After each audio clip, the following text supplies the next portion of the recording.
some family stuff this morning that I was doing. Still setting up here. I realized my machine is empty, so the first thing we're going to do is fill up the Breville Barista Express. I don't even remember what I had planned to talk about today. So for now, I'm just going to make coffee. I haven't even had breakfast yet this morning. Decided to go for a walk this morning, and that took longer than I expected. It happens sometimes. Anyway, I am getting the machine, the Breville Barista Express, filled up. Like I always say, always use filtered water. You can see I love this, that I can just set this on here and fill it up this way. You can take that water reservoir off also and fill it up with filtered water, but I like it doing it this way. It just sits right on top of the machine while I'm doing it, and I fill it up. I obviously, hey, good morning. Sorry I was late this morning. It's been a busy day already. Fridays. All right, machine filled and emptied. Now we can start the real stuff. I am a little bit draggy this morning. I don't know why. I need my portafilter if you don't mind. I'm a little draggy this morning, but maybe it's because I haven't had my coffee yet. I've been trying to cut back on caffeine. That's a lie. I haven't really cut back on caffeine. I've been trying to cut back on caffeine, but I'm not doing a good job at it. All right. What am I going to make this morning? I need a cup to make it in. I'm going to make a coffee, she says. First, let's warm it up. Let's get everything. Oh, it's not even ready. It's still blinking. Oh, I have exciting news. I got some coffee in from Round Mountain Coffee. I thought it was Ochita, but my son looked it up on Google and it was Wochita. Wachita? I think it's a W sound. Wachita? I think. I don't know. But anyway, this is going to be my next giveaway. And I'm going to be giving it away with this handcrafted mug here from K&J's Wood and Clay in Oklahoma. So we have a handcrafted mug and some fresh roasted coffee. He just roasted it for me this week. So it's like fresh roasted. He roasted it and sent it out to me. So that's super exciting. Now we can warm up the machine. I'm trying to figure out how to do the giveaway the best way this time because I had a hard time tracking it last time. So I just want to make sure that everybody that wants to be part of the giveaway gets entered in properly. So until I figure that out, it'll be a hot minute. Maybe by Monday I'll figure it out and I can announce a giveaway. But I'm super excited. I figure we'd probably do a giveaway right before Thanksgiving, like as a Thanksgiving giveaway. I think that would be fun. I have a couple other coffee roasters that want to be part of it, so that I'm hoping, my hope is that once a month I can give a viewer a fresh bag of roasted coffee so that you guys can make sure. I know like the biggest thing we've talked about with the Breville Barista Express is a lot of people get their machines and then they can't figure out why their coffee doesn't taste good. And it's normally because they're not using good coffee. So my goal is to start getting fresh roasted coffee in the hands of my viewers. So stick around and share me around with other people because I really would like it like at least once a month to be able to give away a bag of coffee. And I'm so excited that these local roasters have partnered with me. The first giveaway was Epicurean Coffee. That's Epicurean specialty coffee. As you know, if you're a watcher of my channel, you can get 30% off if you use the code on the road 30 on their website, epicureancoffee.net. And then Round Mountain Coffee is doing this month's giveaway, and they have fresh roasted a bag for you. And the owner, Scott, said he's also going to set up a discount code for all of my viewers for the month of November. So you'll have a code and a discount that they will give you if you order coffee from them from my channel. So that's pretty exciting. Speaking of coffee, I am going to be switching what's in my hopper today. I had in there, I actually think I had this in my hopper all week. But I got this Pinnacle. This one is their house blend. It's sweet toffee, brown sugar, and pecan. This one is a natural process. It smells so good. So I'm going to put a little of that in my hopper today. And I'm hoping the roast is about the same as the last roast so that my times don't get messed up. But, you know, I guess it's a work in progress. And we'll find out today if if it will be the same type of roast and the same type of pull. Hi there. All right, so I'll start the process. If you've been here before, you know the process. If you have a Breville Barista Express, you probably know the process as well because you're doing it yourself. But for those who are new, I kind of walk through it every time. So first, probably should close our hopper. I zeroed out my scale so I know how much I'm grinding into my hopper. Let's put this down so you guys can actually see what I'm doing.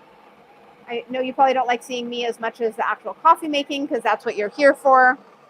All right. Ground our coffee. We are at 19.4 grams. That is good for me. I like anywhere between 18 and 20 grams.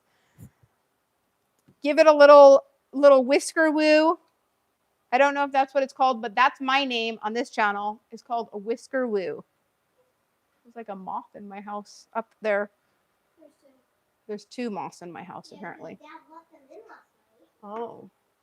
All right, so I use the tamper from the Breville Barista Express, but I've been doing some research and they say that that's one of the upgrades you should make. So I'm really thinking about making that upgrade this next month.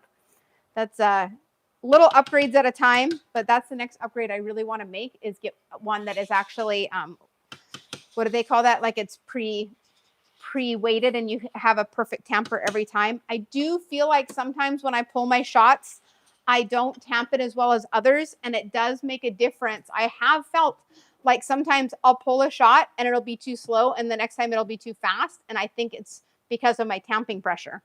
All right, so this time I heated up my portafilter the first shot, and I put the hot water in my cup. So let me just dump this hot water out. I wanted to warm my cup up. That was tips from one of my viewers. Said you should warm your cup up, and I thought, man, that's such a great idea. So I did it this morning. I remembered. All right, so I dumped out my cup, clear out my scale, and we're going to go ahead and pull the shot. So there's two different ways you can pull the shot on the Breville Barista Express. We have talked about this many times. Good morning, dear. We have talked about this many times, but I am going to tell you one more time because I always have a lot of new people that stop in. One way is you can just do the automatic setting where you press the 2-shot espresso button and the machine will pull it for you. The second way is to do it manually. And the advantage of doing it manually is you can actually do the pre-diffusion first or the pre-extraction before you actually extract your shot. So I do it manually. I will press and hold the 2-shot button and press my timer at the same time. I let it pre-infuse for about 6 to 7 seconds. You can normally hear when it's like starting to, the pump is starting to try to kick in, and when it's trying to do that, I let go of it. Then we'll let it pull our shot. This is a new coffee bean, so we'll see how this goes. We're at 26, 29. Dang, guys. Well, I stopped it a second late, but it was 38 grams at 32 seconds. That is pretty sweet. That's amazing when you switch coffees and you have it dialed in the first. If you are an espresso drinker or if you have an espresso machine at home, you know that sometimes when you change coffees, it doesn't always dial in the first time. Anyway, I am going to make this as a golden milk tea this morning. That is one of my favorite drinks, and I am kind of craving it. So I'll start with oops, the honey's supposed to go in the espresso, guys. I normally put it in the bottom before I pull the shot, but I was talking to you. So I normally put the honey right directly into my espresso so I can kind of, I don't know, what do you call that? Immerse its flavor. This is a semi-local honey. Oh, this one is Arkansas. It's in Little Rock, Arkansas. So it's semi-local. It's a little ways away from us. I'm sure there's actually local honey farmers. I should probably find one, but this is the most local I have here. Give that honey a little bit of a swirl. That honey tastes so good. All right, we'll do a couple ounces of our oat milk or your milk of choice. I actually really like the flavor of oat milk. I've never really done oat milk before. I always did dairy, but I switched to oat because I was trying to go dairy free for a while. And I actually think I like the flavor of oat milk better than dairy milk when I do that. smells amazing and it tastes amazing. All right. So the gold milk blend that I have is on my Amazon store. If you want to find it, I do have it on my links. I'm trying to be better about putting things together for you guys for different drinks. So that is on my Amazon store. You use about a half of a teaspoon of the blend. I put it directly into my milk because I feel like it blends better into that. So we'll go ahead and get our milk steamed right up. I've been working really hard on getting my milk frothy for latte art lately, and I think I'm doing better. I think that I've gotten it like, you know, a little bit more under control. One day I'll be so good that I can do a tutorial on it, but I don't feel like I'm quite good enough to do a tutorial on it. I'm really good at doing a tutorial on drinking coffee because I'm a master at drinking coffee.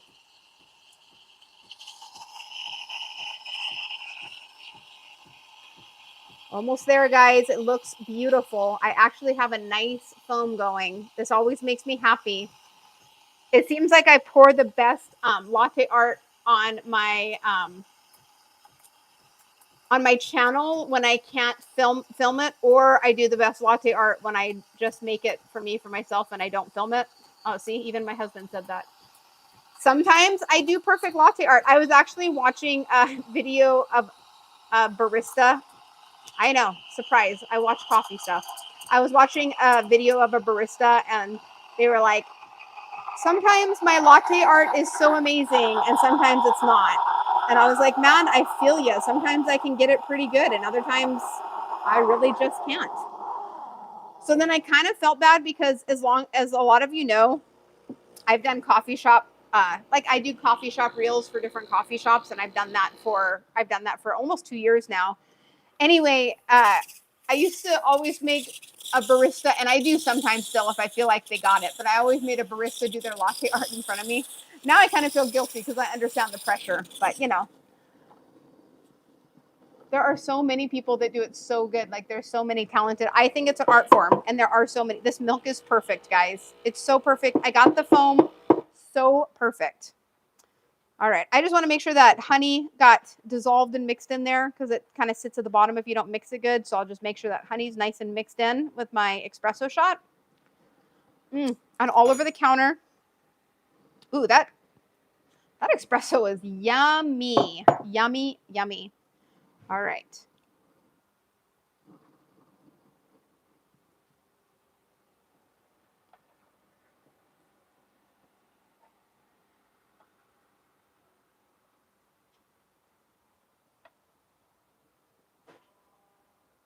Like almost, guys, almost. It actually does look like a tulip, at least in person. I don't know if on camera it does, but you can see I have my double leaf and my flowers. I could have poured a little bit less on the first pour, I think, but it has a beautiful foam on top, nice microfoam. I mean, I think I did pretty good. But the real test is always how it tastes, right? This is definitely one of my favorites. I still have a little milk in there. I found, this is one tip I can give from a non-professional. Here, I'll put it up a little bit so you can see me now instead of just my machine.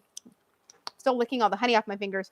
One thing that I have learned as a non-professional latte art pourer, one tip I can give is make sure you put more milk in the jug than what you need. So in the beginning, I was precise measuring how much milk.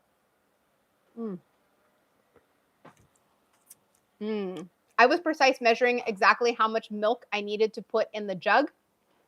And then when I went to pour it, good morning, nice to see you.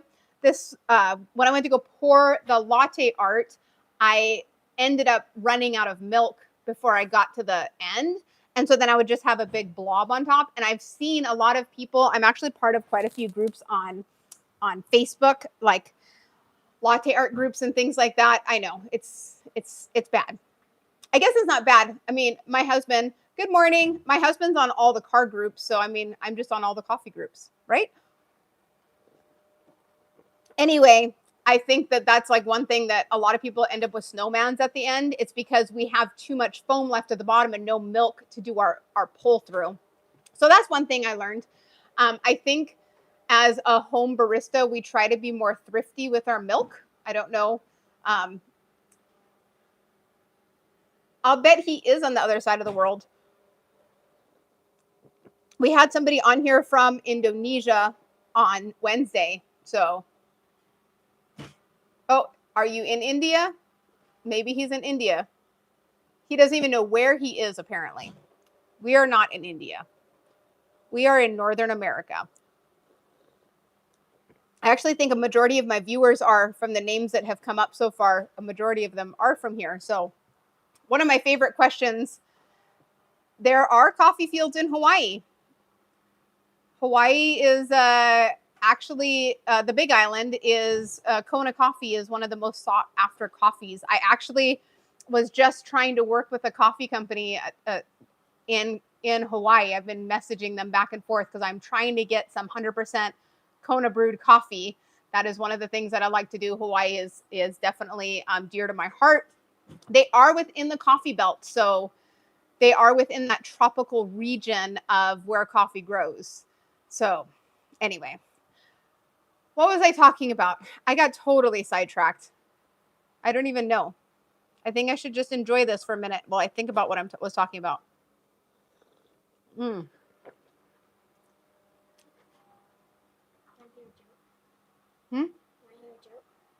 My daughter wants to know if I want to hear a joke. It's a coffee joke. Okay. How does Moses brew his coffee? All right. She says, how does Moses make his coffee? Okay. Yes. I'm assuming he brews it. No. Oh, he brews it. If you know anything about the Bible, then it's in Hebrews. That was pretty good. Pretty good. Well, that was your coffee joke of the day, guys. Do you have any better ones? Anyway, Kona coffee. Yes. Kona coffee is an amazing coffee. You definitely should try it. You have to be careful when you buy Kona coffee, though. So, like if you go to a store and you get Kona coffee, you have to make sure that it says 100% Kona coffee.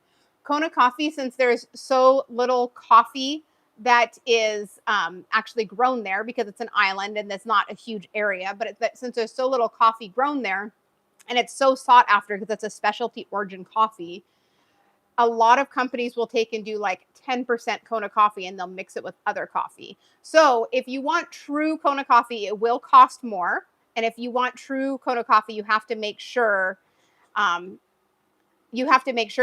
it's pure Kona coffee. And yes, if you get real Kona coffee, it is better than regular coffee. Like, I mean, I don't know if it would be better than some of these local roasters that I have, to be totally honest, but I think that it has a nice, smooth flavor. And it's maybe for me, because I grew up in the islands. So for me, when I drink Kona coffee, it reminds me of home because I kind of grew up on it. Because before the coffee industry was like so specialty, Kona coffee wasn't as, like, I guess, reverenced after. But now that I feel like so much people drink coffee, they've had to almost charge more for it because people go to the islands and they want to buy Kona coffee, if that makes sense. And so there's actually like almost like a shortage of it now. And so then because people know that Kona coffee is so good, a lot of companies, like if you go to the grocery store, for example, and you buy coffee, like they have a brand called Lion's Brand Coffee and they have another one called Hawaii's Best, they're only going to be about 10% Kona coffee. So those coffees, you wouldn't be able to really tell that, you wouldn't be able to drink them and be like, man, this is a really good cup of Kona coffee. But I don't know. I guess I would have to do a side-by-side comparison, which would be really fun. But I guess I would have to do a side-by-side comparison with Kona coffee versus another coffee to tell you if it was better. But I think sometimes, like, to be honest, like the Colombian coffee isn't my favorite. But if it's roasted properly, like all of Epicurean's coffee is Colombian, if it's roasted properly, I actually really like it. So I think sometimes we get so stuck on the region when a lot of times what makes the flavor of the coffee is like the actual roaster and how they're roasting it and how they're doing the roast properly. So I notice a lot of times small roasters, what will happen is they roast their beans too hot, too fast, and so the beans will crack. So if you get a coffee that the beans are really oily, for example, that's a sign that they roasted it too hot.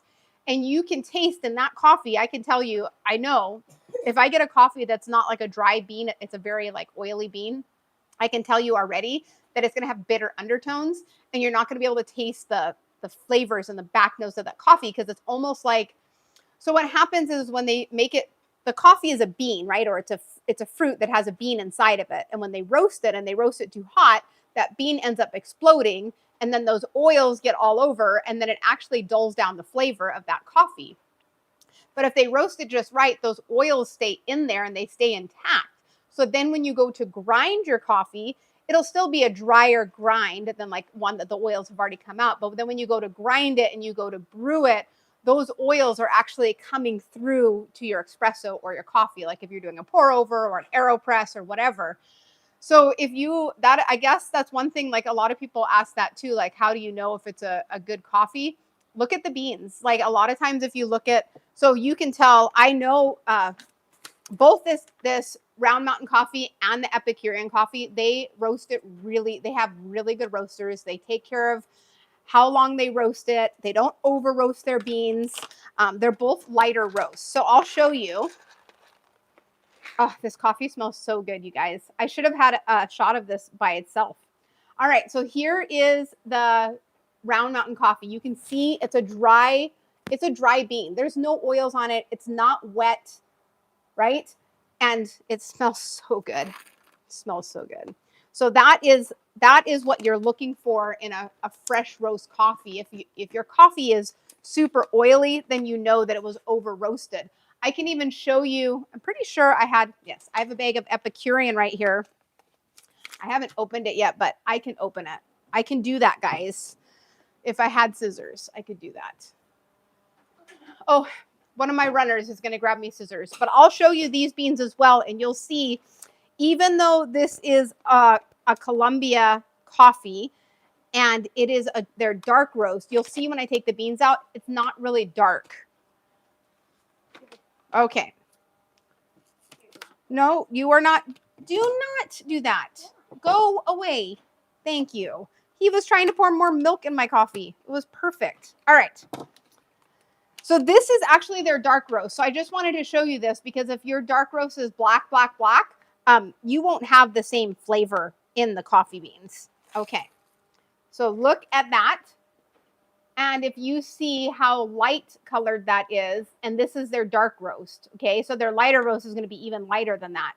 That's because they don't over roast it. And when I talk to the roaster or the owner at Round Mountain, he was even telling me, he's like, yes, we specialize in making sure that our roasts aren't too dark. And even we tell people when they take our coffee home and they get a dark roast, we tell them on their home espresso machines to grind it a little bit finer.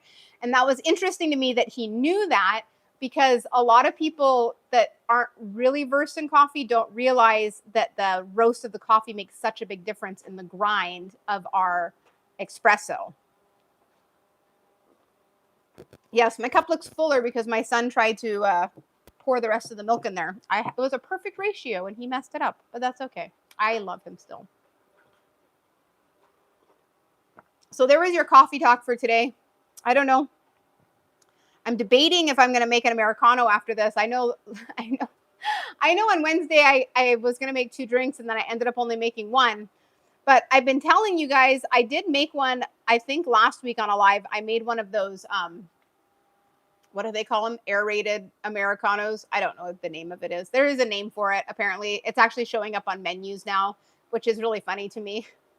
I mean, I don't know if I would order it at a coffee shop, but I mean, it is kind of cool if you want to have latte art on an Americano. It is a cool way to make latte art in Americano, but it's a fun thing to do. I think if you're practicing latte art too, It's a fun way to practice because then you don't have to waste a lot of milk. But my problem wasn't wasting milk. My problem was wanting to drink every shot that I drank. So if I make too many coffees and then I have to latte art them, somebody has to drink them. And I don't always have somebody here to drink them. I actually messaged my friend or talked to my friend this morning and I was like, hey, do you want to come over? I want to practice a couple new latte art things, but I need to do like 3 or 4 drinks back to back. So we'll see if she's busy tonight, but if not, maybe I can have her talk her into coming over for an hour or so I can practice some drinks and make her drink them. I mean, there is only so much coffee I can drink in a day. Like I said at the beginning, I've been trying to cut back on my caffeine, and then I told you that that was a lie. I've really only been trying to cut back on eggnog, which I did. I only had 1 eggnog latte all week. I was really proud of myself.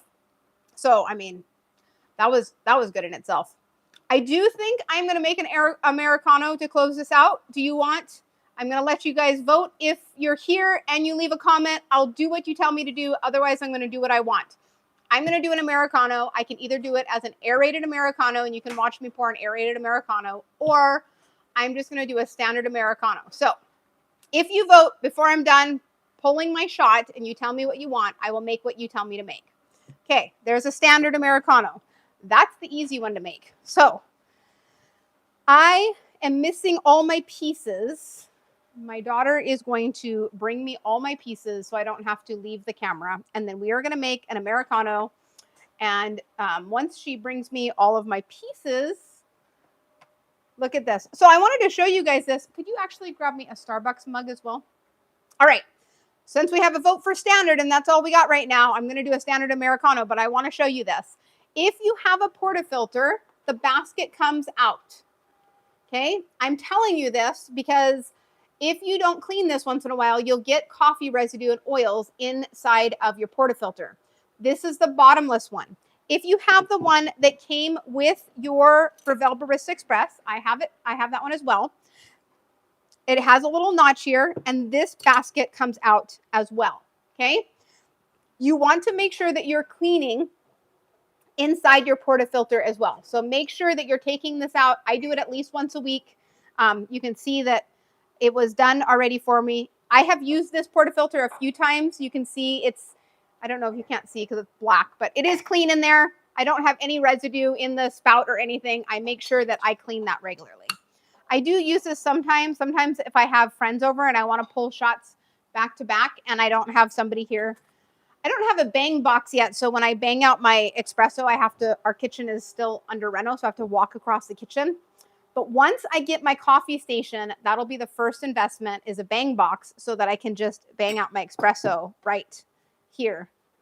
Oh, look at that. We're going to use Arkansas coffee, so we're going to use the Arkansas mug, make an Americano. I'm just drying out the portafilter. It got nice and clean today. My assistant here cleaned it all up. And I think that's funny that we had somebody called Taz Kahuna here when we were talking about Kona Coffee, and that's not even the person that asked about Kona Coffee. I wonder if you're from Hawaii or if you're just the big kahuna, because that's like something people say. All right. Snapped it back in, and it is ready to go again. I'm actually going to heat up my portafilter one more time just because it was sitting there for a while. So we'll just heat that up one more time before we do our grinds. I'm going to do a standard Americano in my Arkansas cup because we're using Arkansas coffee.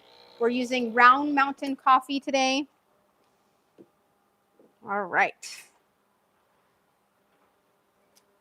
Sometimes, I'm not going to lie to you, I like all these like flavored drinks and stuff like that, but I am more of a cortado or Americano type of girl. I like my coffee black. I don't know about you guys. How do you like your drinks? Do you like to try these like sweeter fun drinks, or do you like to have just like a standard black cup of coffee? Like, how do you feel about that?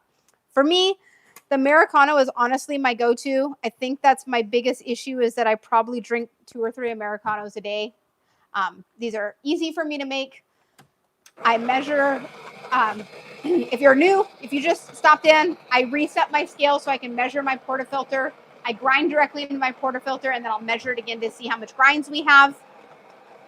it does matter. You don't want to put too little grinds into your portafilter, because if you do, it does affect how the shot pulls. You want your puck to be the right size in there so that the water has, I don't know. It's all these like scientific things, but I'm not scientific, so I can just tell you it matters.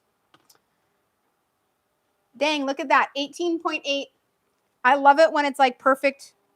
This coffee smells so good, guys. This definitely has like a almost like a toffee back note to it. This is the first time I've tried this this particular one, so I'm excited because the first shot I took was the first one I've done with this particular roast. So I'm excited to do it as an Americano, because I feel like when I do an Americano, or if I just do like a straight doppio, I can actually taste the notes and the flavors of that coffee, because there's no milk or, you know, like the flavors put in it. And I like to actually taste that coffee. All right, get that tamp down. I think I've gotten pretty good at tamping. I'm like all those muscles. The only reason I go to the gym is so that I can tamp my coffee, guys. All right, so I still measure it even though I'm putting it into my Starbucks cup. We're doing a standard Americano right now. So we start with 2 shots of coffee. So we're going to do a double shot right now. Pull it manual. Press the double shot button. Press the timer button. And it's not working. Why isn't it starting? 7. I don't know why. I must have locked it, but the weight is working. So we're just going to go to 36 grams. Every once in a while, my equipment doesn't like to work with me. The shot looks like it's pulling so beautifully. I wish I had my camera showing you how beautiful the shot was, because it is amazing. All right, that was 36 grams. I can't tell you the time because for whatever reason, I must have locked the scale. Oh, look, I must hit something twice. Anyway, I'll figure that out later. Oh, there, I fixed the lock now. All right, so for a standard Americano, you put 2 shots of espresso in the bottom of your cup. And if you have the Breville Barista Express, this is an amazing feature that I absolutely love. You just turn the water on. It'll fill it with hot water up to, I'm pretty sure it's 8 ounces. And all you do is turn it on until it turns off. You don't even have to measure it or anything. So it's perfectly measured, 8 ounces of water, your 2 shots of coffee. If I'm doing it in my to-go cup, like a cup like this, it's about 20 ounces. So I'll do 2 double shots, and then the water, I'll run it twice, and that'll fill that cup perfectly. If you like your coffee a little weaker, you could just do 2 times of the hot water with 2 shots. But this is like the perfect standard Americano. And you'll see it'll stop on its own, which is amazing. I forgot to turn the camera so you guys could see what I was doing. Sorry. Sometimes. So now it's done. I just turn it off. And there I have a perfect Americano in my Arkansas cup with my Arkansas coffee. Oh, this coffee is good. This is definitely a really good one. This is a really good roast. This one is Pinnacle, I think. Yep, Pinnacle. Yeah, see, sweet toffee, brown sugar, and pecan. I definitely tasted pecan as well. Very amazing. It is so good as an Americano. I am going to go now and enjoy my Americano. I'm going to go enjoy my Friday and have a great weekend. See, Americano. I was about ready to leave, but now you got me talking again. I have yet to go to Europe and try coffee. I actually went to Rome once when I was like 15, and I remember getting coffee at a restaurant. And it's like such a random memory because I was only 15 and I was like just starting my coffee journey. But I remember going to a restaurant and ordering a coffee, and it was like just like a little cup like this. And this is before I drank espresso. It was just a little cup like this of this like dark, black, rich coffee. And I thought it was going to be bitter, and it was not. I took a sip of it and I was like, oh my gosh, this is like amazing. And I think that was when I realized that there was like way better coffees out there. Another funny coffee story, since this is the same trip, I went to Kenya, and we stayed at this, like, I don't know what it was, like some missionary place that we stayed. And the coffee was actually really good, which is funny because one of the Kenya roasts is my favorite. But what was weird was their cream was like, I thought it was curdled, but it was like almost chunky when you poured it. And I was like, oh, I think the cream is curdled. And they said, no, that's how the cream is here. I don't know why. Maybe it wasn't cow cream. I have no idea what it was, but it tasted so good. I'll never have it again because I have no idea where I was. We went like on a mission trip or whatever, so I have no idea where I was. But I do remember when I poured the cream in, instead of it like pouring in, it was like look, and it was like a chunk, and it tasted really good. Anyway, that was my closeout for the day. Have a great day. Remember, if you haven't already subscribed to my channel, please give me a subscribe. I will announce on Monday how I'm going to be doing this giveaway, and we will be giving away the Wachota, I think I said that right, coffee, and the cup from K&J Wood and Clay. So I'll get that all together this weekend and let you know on Monday. And remember, keep on brewing.